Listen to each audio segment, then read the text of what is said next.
This is Zero Signal, where security leaders stop waiting for certainty and start leading through it.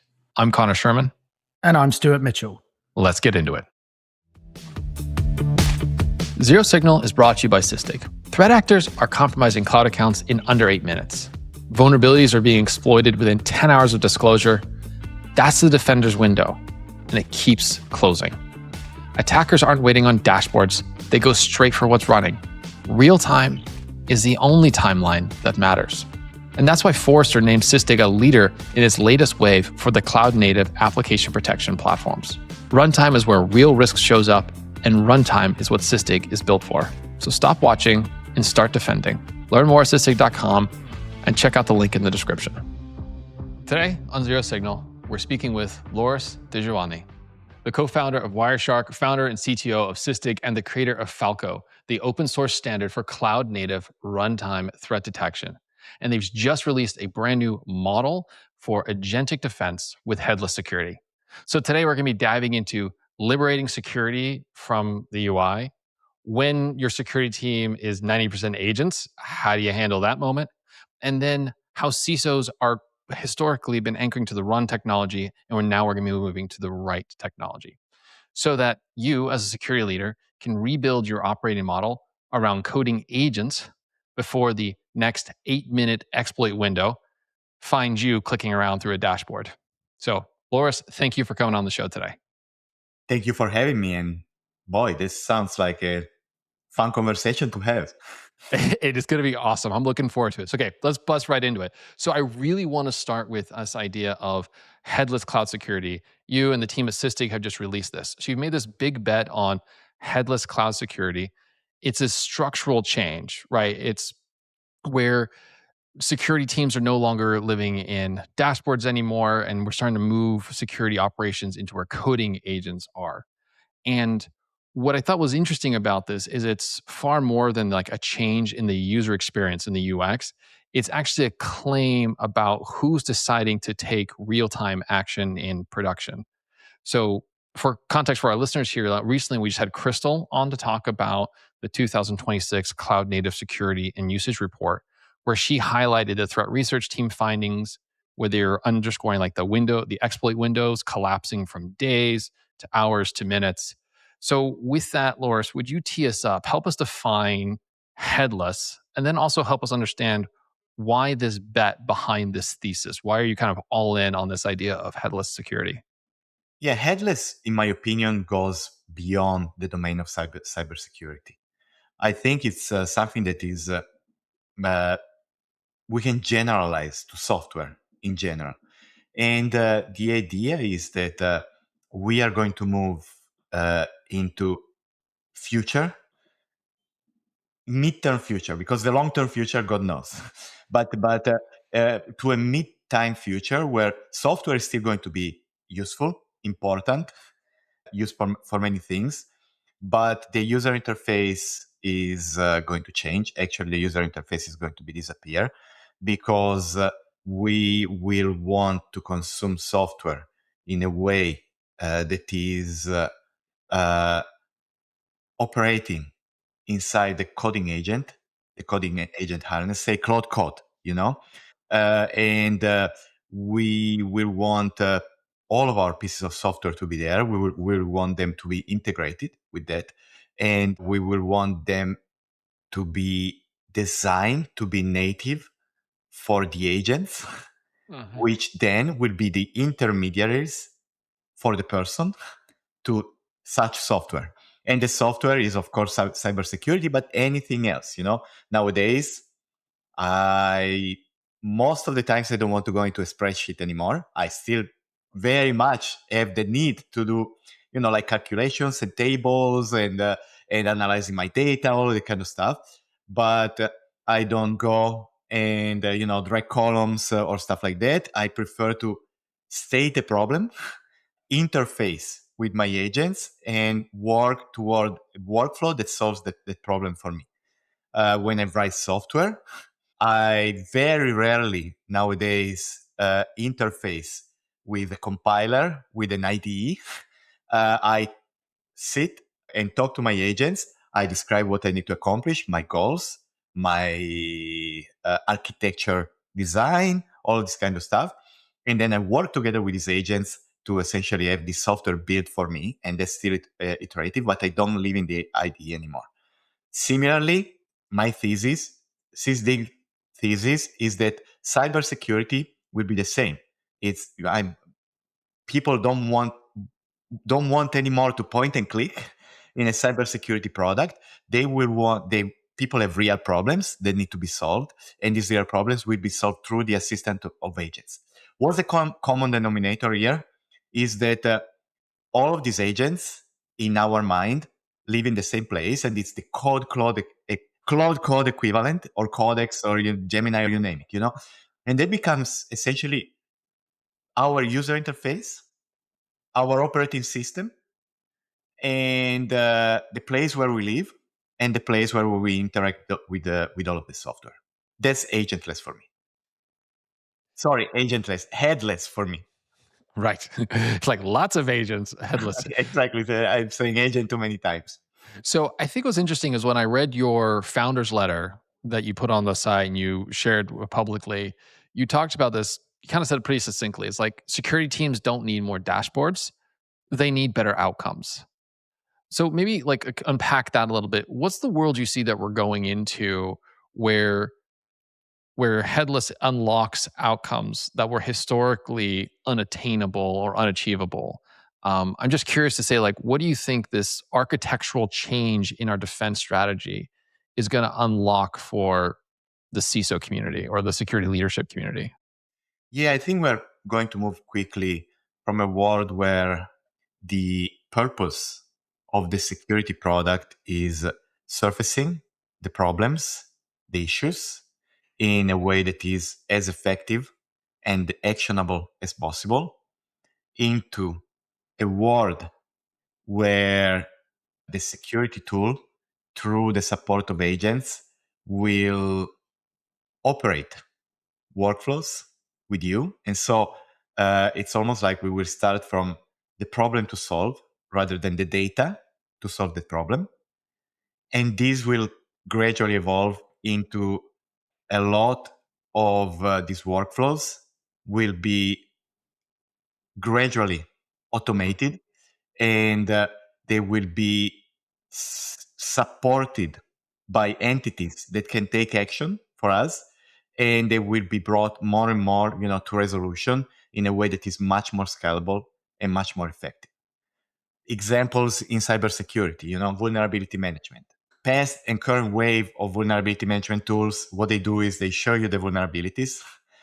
They help you prioritize which ones are the important ones, combining them in so-called toxic combinations with other inputs and signals, let you essentially pick the ones to solve, and let you maybe interface with the right teams, development teams that are responsible for these vulnerabilities, so that there can be a process in place. In the future will be done by agents, and their end result will be, this is what's important for me. I care very much about this new vulnerability that was announced yesterday, and there are already exploits. I care especially about it in Europe because I have GDPR there, and I'm in trouble. If this vulnerability gets exploited. So you give guidance to your software, and then the software will determine, based on its knowledge, how to solve this problem for you, how to achieve this goal for you, and then take action and solve this problem for you. How do you think this impacts the structure of like a typical enterprise security team, maybe the role of a CISO or a security engineer? Like, what do you think does their role exist? Like, does it collapse a little bit? Like, what do you think about that? Yeah. Is there a CISO agent out there? Is there like the security, like, does that, how does that look like? Yeah. It's such an interesting and multifaceted question that I don't even know which angle to approach this first. Let's start from this. If you read, like talking about stuff that is not so happy, everybody is reading that pretty much every single software company in the world is doing layoffs right now. Largely these companies are explaining these layoffs as AI is giving us more productivity, and so essentially we need less people. But what's interesting to me is very often when you read about this, you read also that these companies are working on flattening the organization, right? And a couple of things. One is everybody becomes a contributor. This is a thing that I really believe, truly, even at my personal level. I have really recently, since the beginning of the year, gone back to heavily contribute, to our source code repositories, because these technologies enable me to do that, enable me to be able to effectively contribute to areas that without this assistance, I wouldn't have the bandwidth and the resources to do. They give me the ability to get more context. They give me the ability to produce code more efficiently. So even if I have an hour or two a day, now I can do something useful, while before I couldn't. So this is software development, but I think that this is going to be true everywhere. And I think that in security organizations, this flattening will be happening as well, and we will see less and less managers of managers, or people whose only purpose is, let's say, running the organization, and more at any level, including the CISO. Probably we will see, coding CISOs, Mm-hmm. they get their hands dirty. It's super interesting. Like, we obviously, my business is focused around hiring, and we hire for a multitude of different organizations. The compensation packages on what we're calling these founding security engineers now is up there with a CISO, right? Like, there's this one person that comes into maybe a 25 to 100 person organization, and they are the sole security person, but they're knee deep in agents. They are, I would say, newer and fresher perspectives. They're the security engineer and the CISO and the VP of GRC and whatever it is. And again, I think we'll probably land somewhere in the middle. And that's my opinion. But the flatter organizations and the expectations of executives to contribute, and some of the best folks that, like, hey, you're a VP at a bank. Traditionally, you wouldn't do that. And they'll say, hey, like, we were talking to maybe one of these GRC tools and we built it ourselves in 6 hours using Claude code. Like, there is so much opportunity to do that. And if you're a CISO or an executive that's not doing what you're doing, Loris, I think it's a dangerous game to be playing, where you're just kind of pushing paper around and ultimately just in management. I think everyone has to contribute. So I agree. Which I think that this will also generate a selection on job roles toward more technical, right? I think the CISO of the future, and maybe aspiring CISOs, I think they should optimize, because it's sort of counterintuitive, because you could say the agents are going to do the technical work. Technical people are not going to be relevant anymore. But I think it's going to be the opposite, because you need the depth to be able to be, a coding CISO, a practitioner CISO, and that's true at any level of the organization. But I think that we will all become more technical, because we will all become more hands-on, and we will be selected by our ability to mix. I think the people at the top of the, hierarchy will be people that are able to mix architectural and vision skills with the ability to run organizations that are heavily relying on agents, essentially. So I think you mentioned earlier, like, this is a multifaceted discussion, right? And you got to go find an angle. I think there's another angle that would support this direction you were laying out as well. And that is, if you ground yourself in the data that is coming out from leading threat research teams, and you start to see this, what's happening with the threat actors, it makes a lot of sense that the people who are in charge of the defense of the company, who are defending under, like, creating the capabilities to respond to these, creating the systems for that they're going to be closer and closer to the edge, right? Because that's where the threat actor is, and they're moving really quickly.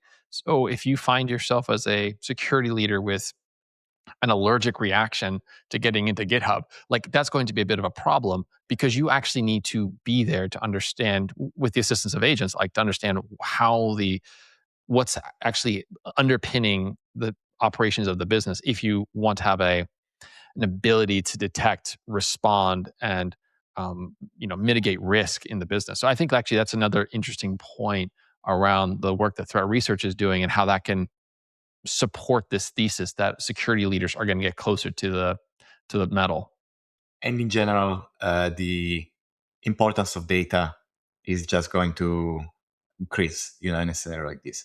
In fact, one more angle is AI in many industries, in most industries, is perceived, and probably rightly so, as a job destroyer, right?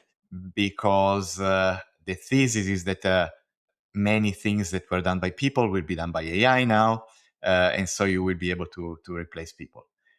I argue that in cybersecurity, we are not going to see that, and we're probably going to see the opposite trend, because cybersecurity is a strange beast where, as our defensive capabilities will become better and better through the use of AI, the attackers will do the same.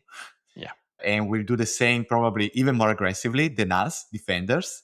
And so as we will see, less job in quotes to be done on the defensive side, because a lot of agents will do some of these jobs, we will see an exponential increase in, like attacks, both in scale, in velocity, in sophistication, all of these, which will exponentially increase the stuff that you need to do if you're on the good side to protect your enterprise, to protect yourself, frankly, So I think that in the cyber industry domain, not only I would say, don't worry, but embrace it aggressively. Embrace it as aggressively as you can, because if you don't, people then that you worry.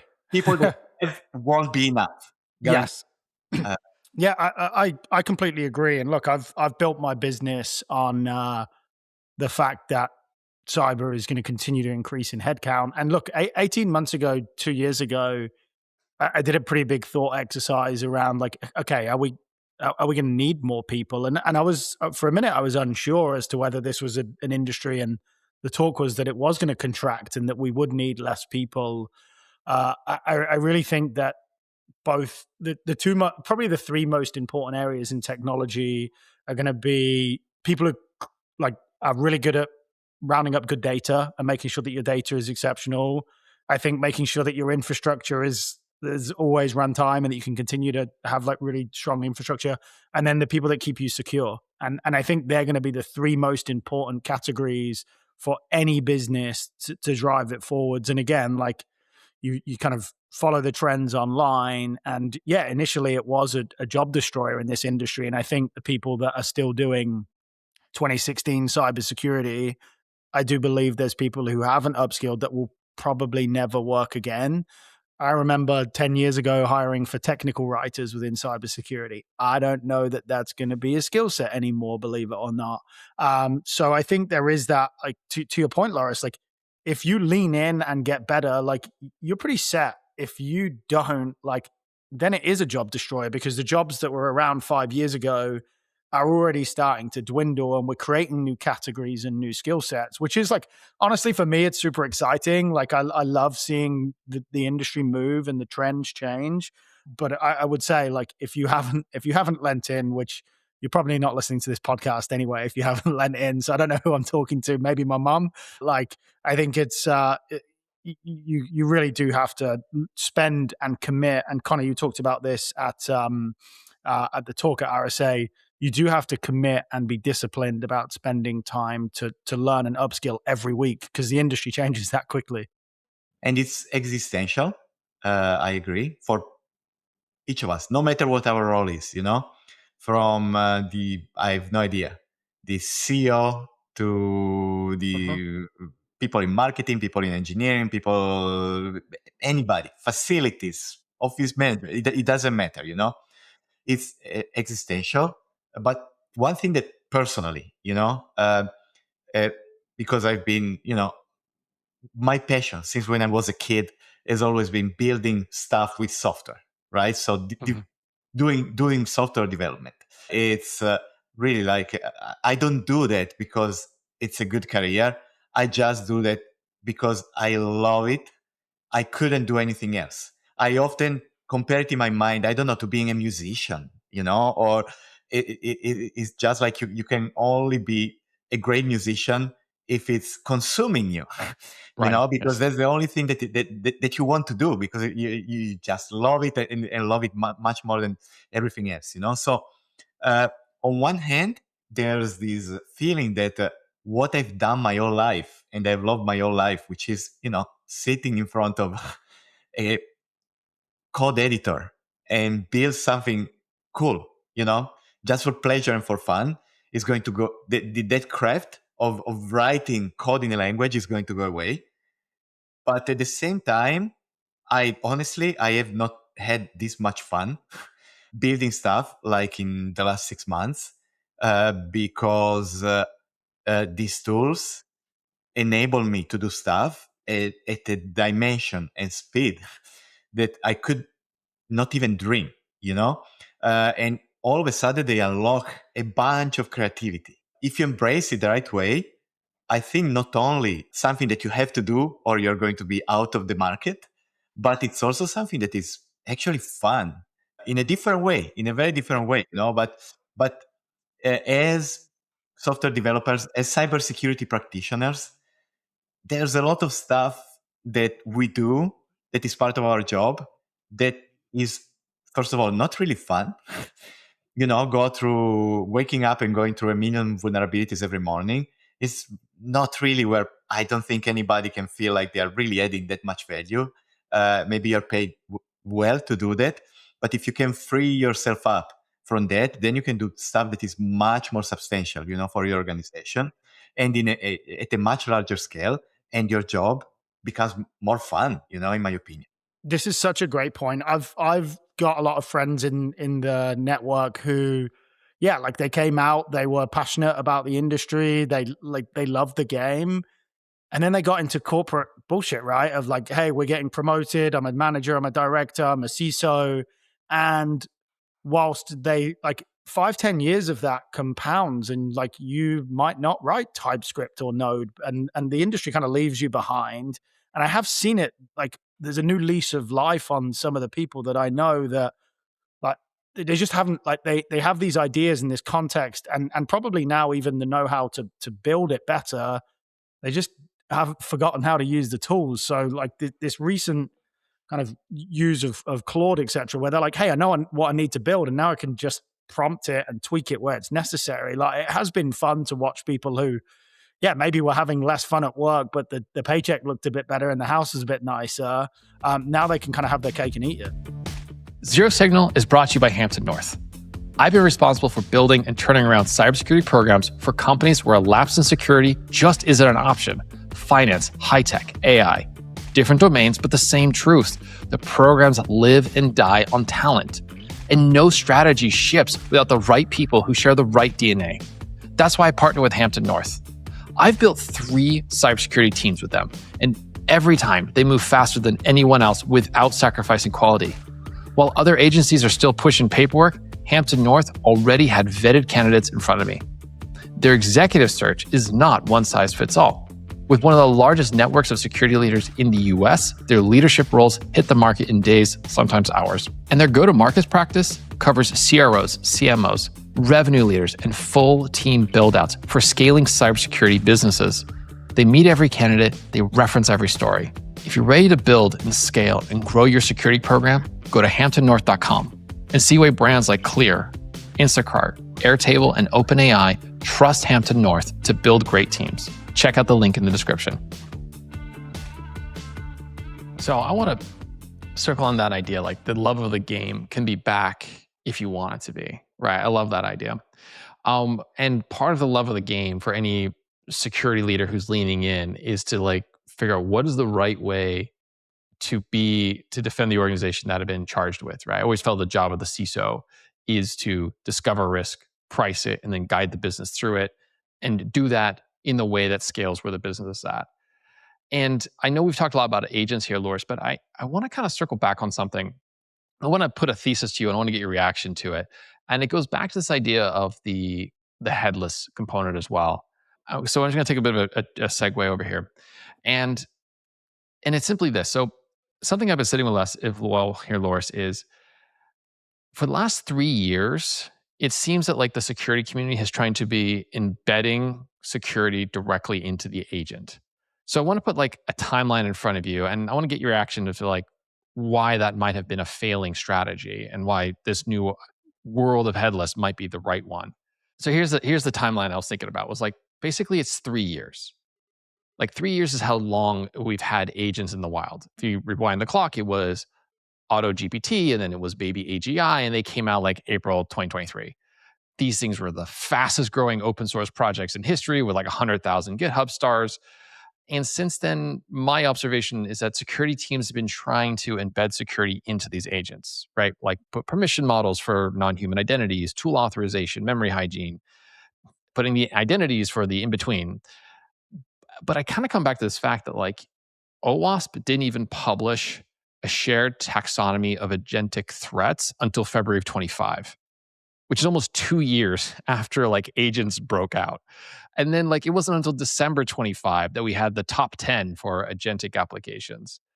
And so I do wonder about this idea like as the security community has matured in this moment, it appears that this old model of saying, let's try and find the right checklist, let's find the right threat model, and then try and bake that security into the agents, just we either slow or we've missed the mark. And I'm wondering if now this realization of baking that security into the platform layer, into the substrate, that's the headless version of this, is not just a better way to go about this. So I'm wondering if you kind of agree or disagree with my thinking here, or you have just a different take on that timeline. Yeah, this is something that is very dear to me because, the timeline that you were outlining, Sysdig started investing very early in AI. I was, personally involved in that investment. And when GPT-3 came out, I was like, okay, this is game changing. You were mentioning AutoGPT, AutoGPT was heavily, an inspiration for us as Sysdig when we started working and then launched our embedded AI Sage, which we did in 2023, 2024, early on, Mhm. So we've added that kind of functionality inside our product for quite a long time at this point. And of course, things evolved. The models got better. Harnessing for these of these models to create, agentic harnesses got better. So many things improved. But I would say number one, real agentic AI became truly functional, I would say, a year ago. And I really saw an inflection point.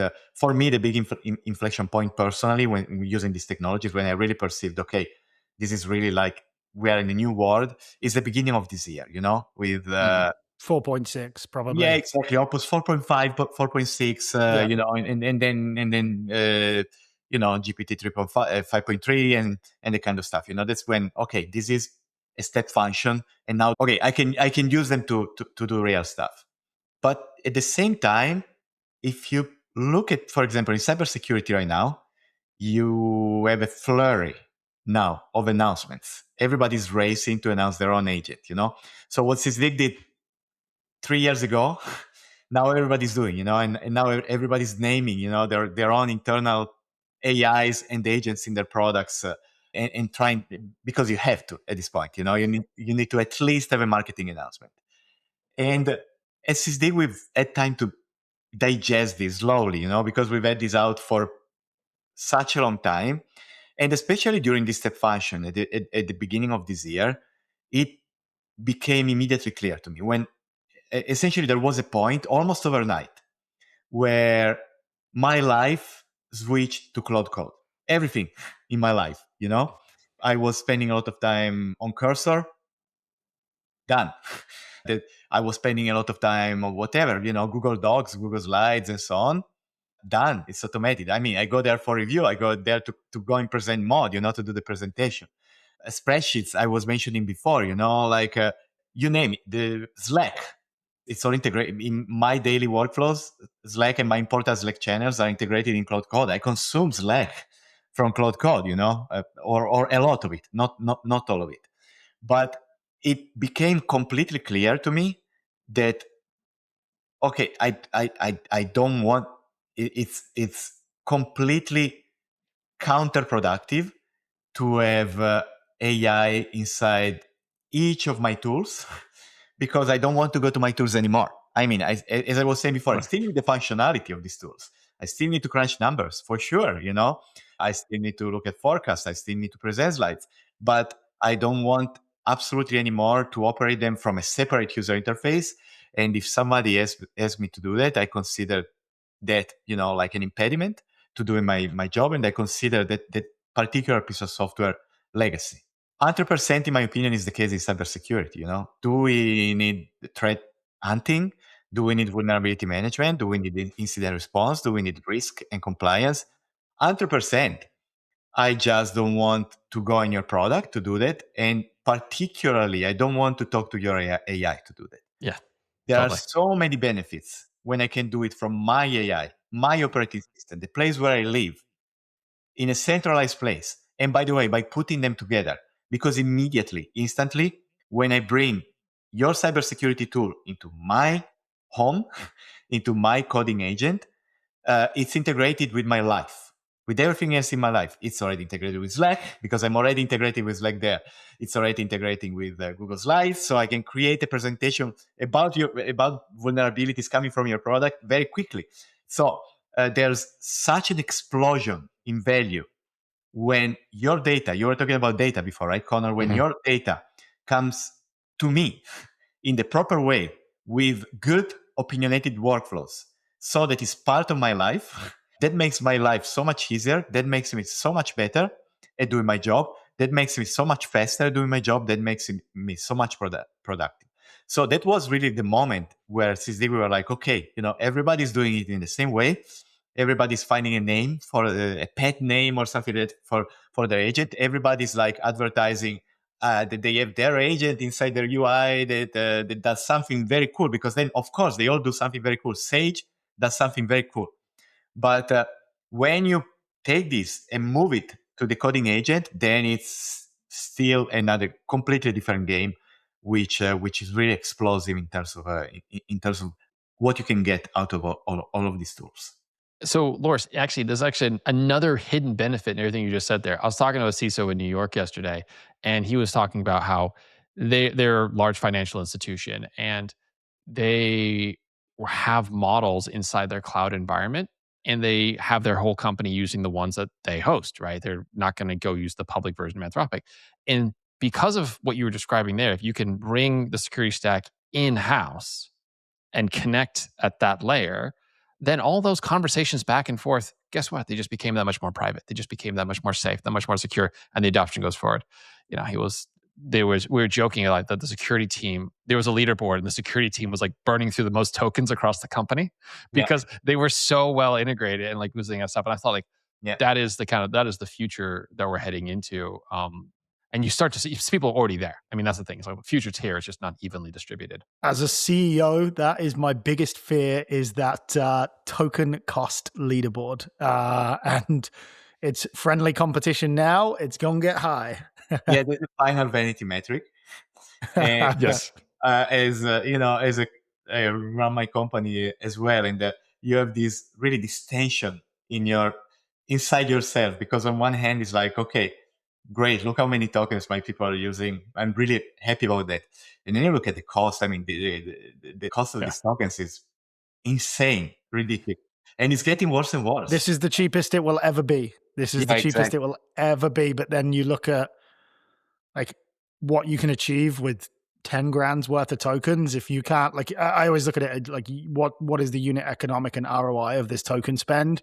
If you can't turn 10K of token spend into $100,000 of real world money, then you actually have the wrong people using the tokens within your organization. Or it's the wrong way. You're doing the wrong thing with your AI. Yeah. Correct.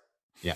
So let's drive in. I think we kind of danced around it, but I think like the tech stack of a CISO, and when we did prep, your thought process was any CISO should actually start to think like a CTO and feel like they're leading an engineering organization now. Most CISOs that I speak with are nowhere near that. So look, Sysdig aside, which obviously we're going to pump because we love Sysdig. Like, what do you think a CISO should be looking at from a tech stack perspective? And it sounds like it's the first port of call is the agent. Yeah, and I think that your CTO organization comparison is very fitting. By the way, again, this is generalizable, not only specific for cybersecurity, but in general. The way I would put it is AI, in particular agentic AI, democratizes writing code, right? Mm-hmm.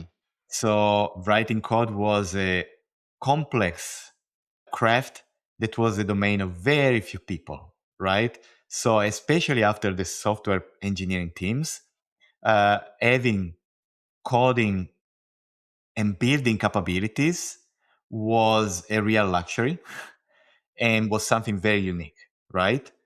Now we are witnessing essentially a situation where uh, crafting code and building stuff is as I was saying, democratized. You know, the cost is asymptotically trending to zero, and the quality is asymptotically trending to excellent. And that is those two trends are only going to increase in the future. You know, to continue in the future. So that means that again, let's set aside cybersecurity for a moment. I don't know, in marketing or in sales, building your own tooling, automating your stuff, creating applications for internal or external use uh, becomes very doable compared to the past, right? And now let's go to the security team. Let's go to the CISO. I think it's going to be the same, right? Imagine in the past, you know, if a CISO had the luxury of having, you know, a team of 100 developers that would support the initiatives in Totally. her or his organizations. That would have been like, oh, the dream, Absolutely. I'd never have enough right? time or people. Right. Yes. So imagine now having this army of entities. They are not people, you know, but that they can do that. They can work on your workflows and implement your priorities, but also build stuff for you. Mhm. What would you build?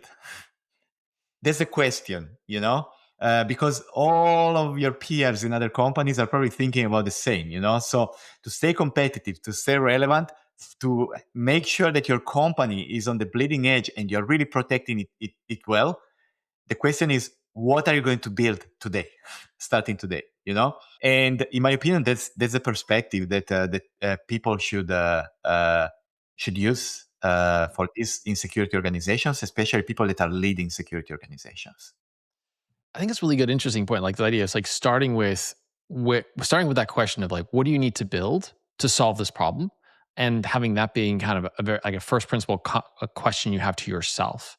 And I was having a conversation with someone the other week.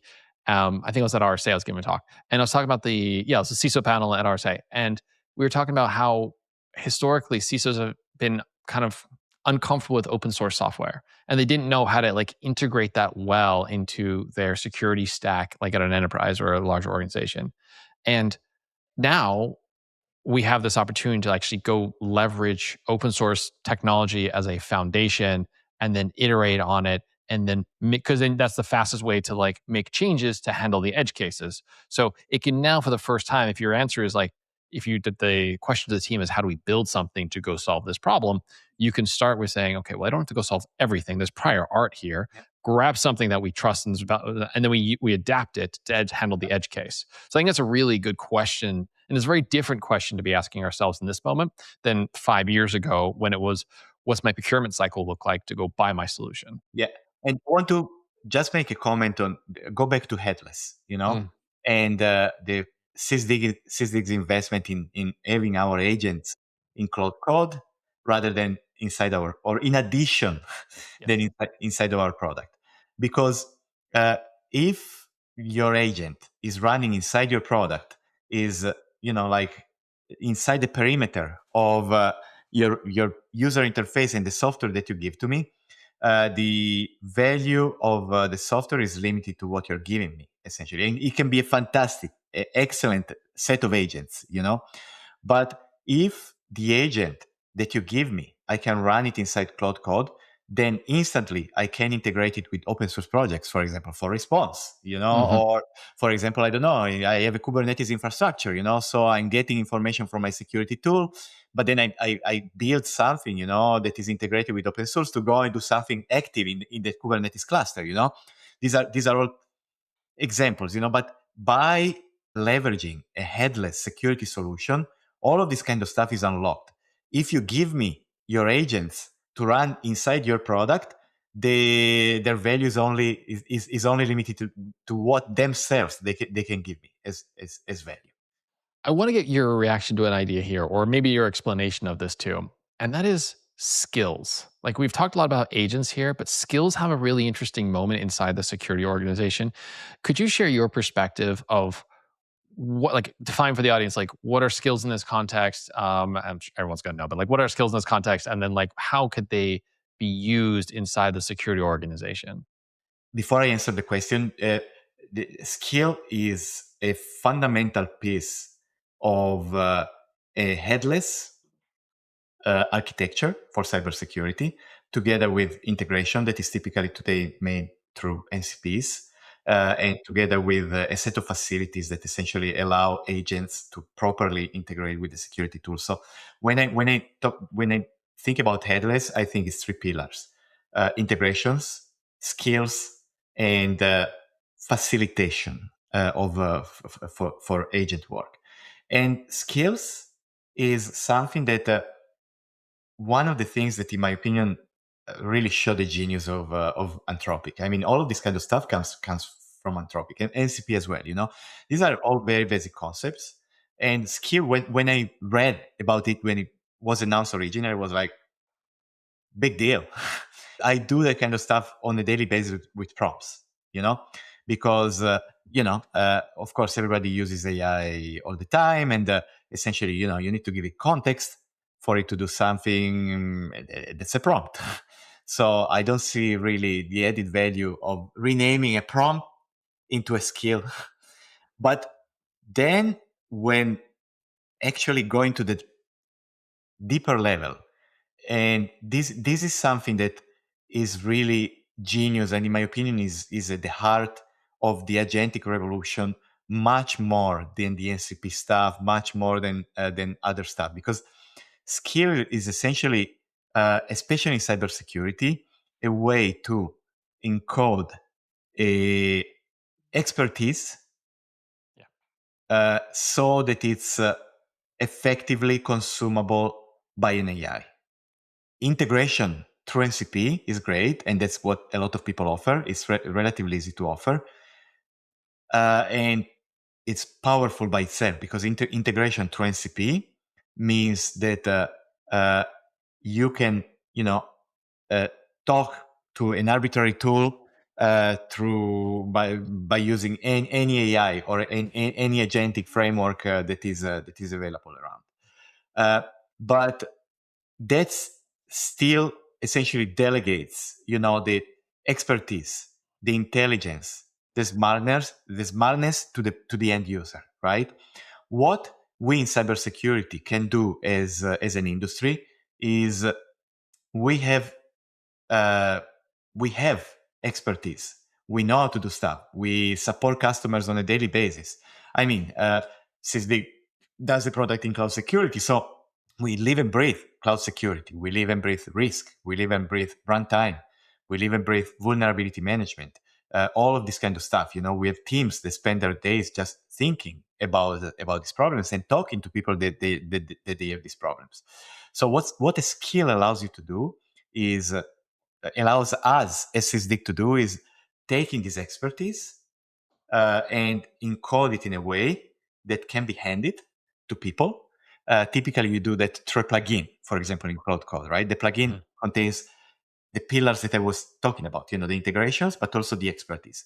And then you have a package, which is like a mini expert in a field that can operate very well in that field, by using, in our case, our product, Sysdig Secure.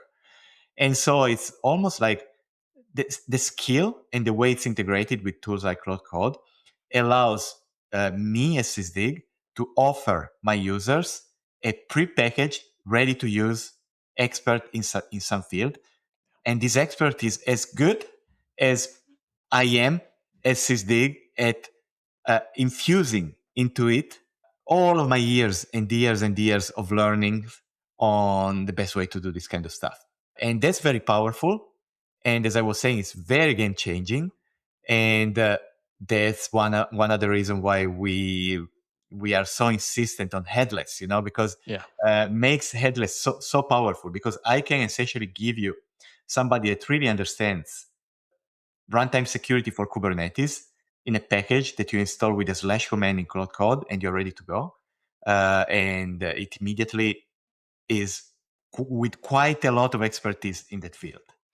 And I love that, because it's like you get expertise, then you marry it with the context of the operating environment, whatever the company is, that's going to be different. And then all of a sudden you have an expert who's basically onboarded into your company instantly. Exactly.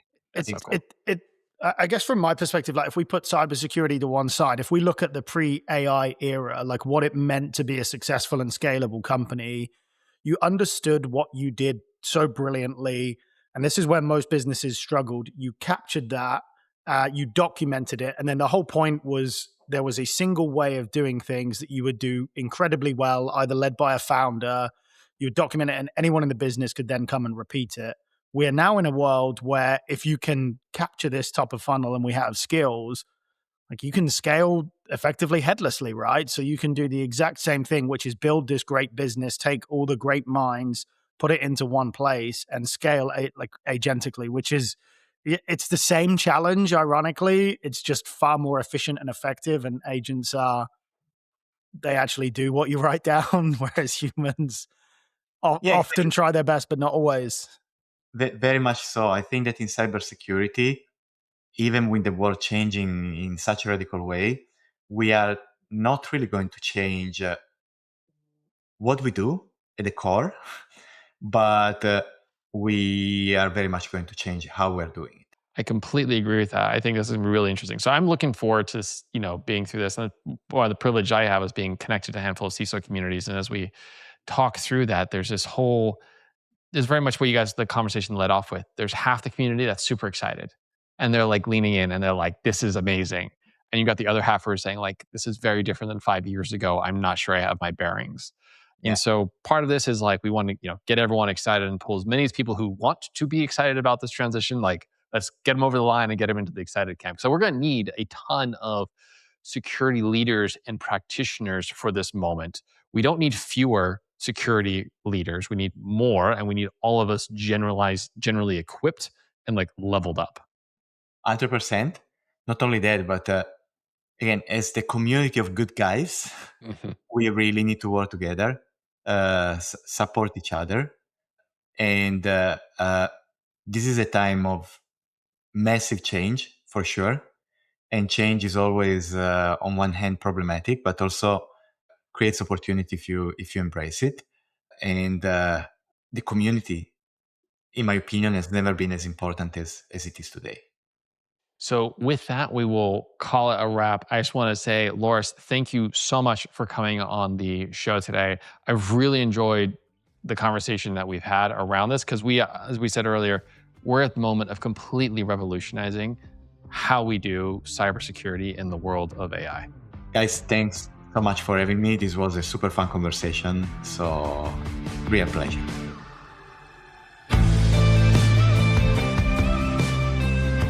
If today's conversation gave you something useful, a framework, a question worth sitting with, a way to position something you're already dealing with, that's the point.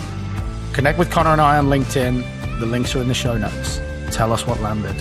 And if you know another security leader who's navigating the same pressure, text them this episode. We'll see you next time.